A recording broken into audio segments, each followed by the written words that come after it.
Jesus said, repay to God what belongs to God. And this actually gives us maybe a new way, I think a good way to describe a parish. A parish is the place first where we discover whose image and inscription we bear on our being. So that's one way to say conversion happens. And second, a parish is the place where we give to God what belongs to God. That is ourselves in worship. So we've been focused in the last few weeks on this first thing, on conversion, because of the parables that Jesus has given us in the Gospels. And I think it has borne a lot of fruit, actually, for people. It has for me. I think this is, a lot of you have had this sort of conversion experience also just in the last few months as we've been in this year of Eucharistic revival. Maybe you could say especially in this week with the 24-hour Prayer-a-thon for St. Luke's feast day, 24 hours of Eucharistic adoration. If you missed it, then you missed out, okay, because it was wonderful. We had, of course, during those 24 hours of prayer here in church, 2 people signed up for every hour, and everybody was on time and everything. But I don't think there was a single hour that had less than 5 or 6 people here in church, at least, even like 3 or 4 a.m. And to be here during that, even when I just went back to the rectory and was going to bed and everything, there's like something palpable, something really tangible. Like our parish is staying up through the night and giving the Lord this prayer and this time. It was a very beautiful thing. And we had the procession on St. Luke's Day too, and that was just wonderful. We went onto campus a little bit, to Grand Valley, so you'll be able to see pictures from that a little later, but I was just very, very happy, very glad. We got to go back to this other thing, conversion. Okay, conversion is not for its own sake, but it clears the way for the main thing, that is the second thing, the worship of God, giving Him what belongs to Him, our whole selves. Conversion works to expose our hunger for God and our desire to worship Him.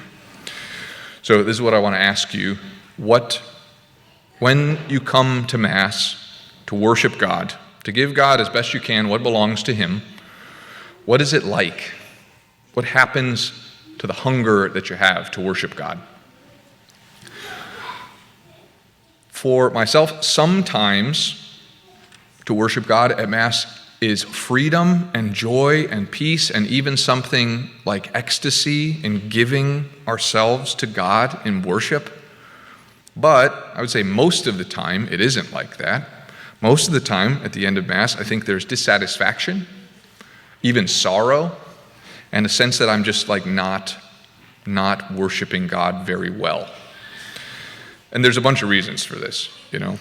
I didn't prepare well enough today. I wanted to read the readings before so that I could really dial into them and be really present, or my heart is just cold today, or I was distracted with other things or worries, or you have children and they did their best to keep you from like, you know, being as attentive as you want to be.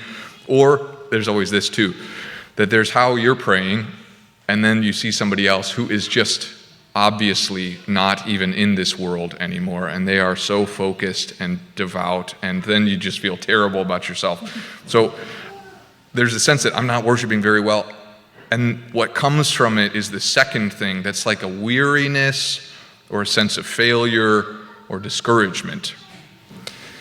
So I want to speak a word to those who deal with this kind of discouragement, because I see how it weighs you down, but it doesn't have to.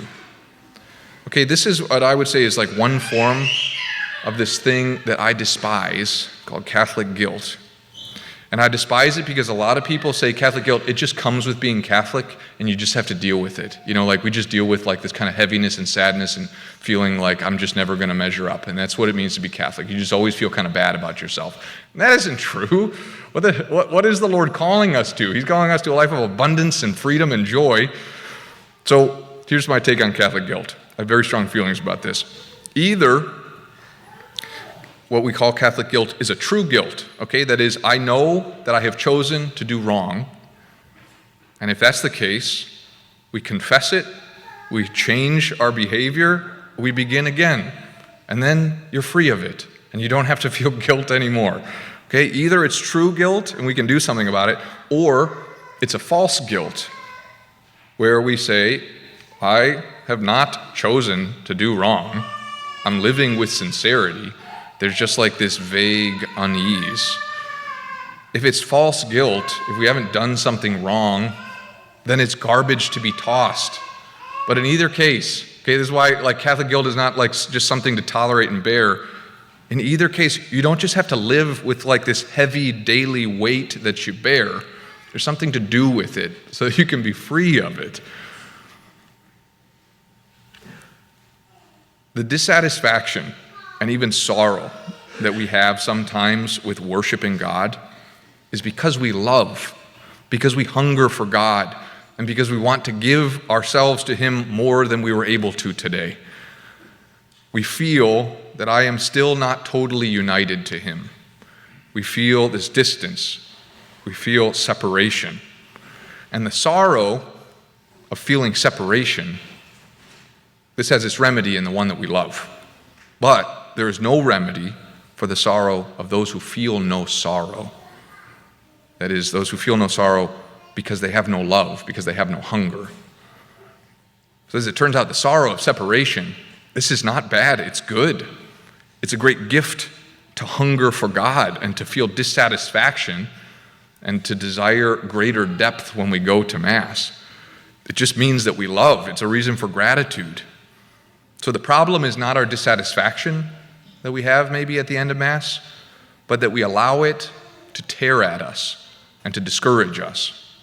Okay, like I said before, Catholic guilt is either something true that we can deal with or a trick of the evil one that we can deal with. And this, to allow the dissatisfaction that comes from not having perfect union with God today, this, the way it discourages us, that's a trick. And when we accept the discouragement, and usually we do this like we think it's something we deserve because we didn't do well enough today, so I should feel terrible about what I've done. When we accept the discouragement, the only solution to it, the only way that we can have like some peace from it, is to hunger less or to desire God less, to love less. The feeling maybe of sorrow or dissatisfaction, this is a good thing. It's a gift that we love God more than we are able to express.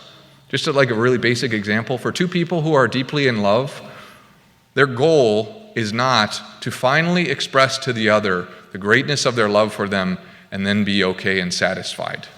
Love is a restless and wonderful thing that never says, I have told you enough that I love you. It always says, tomorrow I want to love you more. So, but we do this with the Lord. You know, we fight the dissatisfaction. St. Augustine said this in Confessions. He said, I breathed in your sweetness, and now I pant for you. I have tasted, now I hunger and thirst. You touched me, and now I burn. So this is the action to take then, to accept the longing, the burning, to accept the dissatisfaction, but to reject the discouragement and the heaviness and the weariness that can sometimes result from it. Because when you feel separation, when you feel hunger for union with God and are still unsatisfied after Mass, don't fault yourself. Don't let it be used against you. Don't let it slowly dull your eagerness to give yourself to God in worship. But be at peace with remaining hungry. And do not be anxious. Rejoice in the gift of this hunger and let it burn joyfully within you. It doesn't mean that you've done wrong or you haven't done enough. This blessed, devouring hunger for God is our priceless treasure and our salvation.